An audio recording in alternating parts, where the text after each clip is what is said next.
ಸಮಾಜದ ವ್ಯವಸ್ಥೆಯ ವಿರುದ್ಧ ಧ್ವನಿ ಎತ್ತಬಲ್ಲ ಏಕೈಕ ವ್ಯಕ್ತಿ ಸಿದ್ದರಾಮಯ್ಯನವರು ಎಂದು ಪತ್ರಕರ್ತ ದಿನೇಶ್ ಅಮೀನ್ಮಠ್ ಹೇಳಿದರು. ಭಾನುವಾರ ಬ್ರಹ್ಮಾವರ ಬಂಟರ ಭವನದಲ್ಲಿ ಕರ್ನಾಟಕ ಭಾಗ್ಯವಿಧಾತ ಮಾಜಿ ಮುಖ್ಯಮಂತ್ರಿ ಸಿದ್ದರಾಮಯ್ಯನವರ ಅಮೃತ ಮಹೋತ್ಸವದ ಪ್ರಯುಕ್ತ ಜನನಾಯಕ ಸಿದ್ದರಾಮಯ್ಯ ಕಾರ್ಯಕ್ರಮದಲ್ಲಿ ಮುಖ್ಯ ಭಾಷಣಕಾರರಾಗಿ ಮಾತನಾಡಿದರು.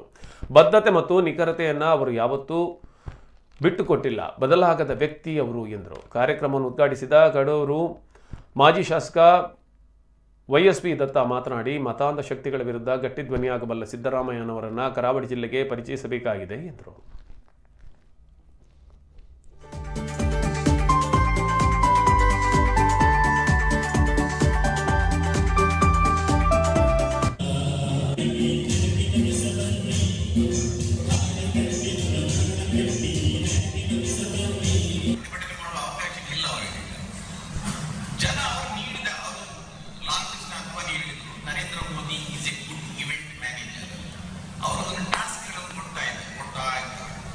DP ಚೇಂಜ್ ಮಾಡಿ ನೀವು ಚೌಕಿದಾರನ್ನ ಬರ್ಕೊಳ್ಳಿ ಅಂತ ಜನ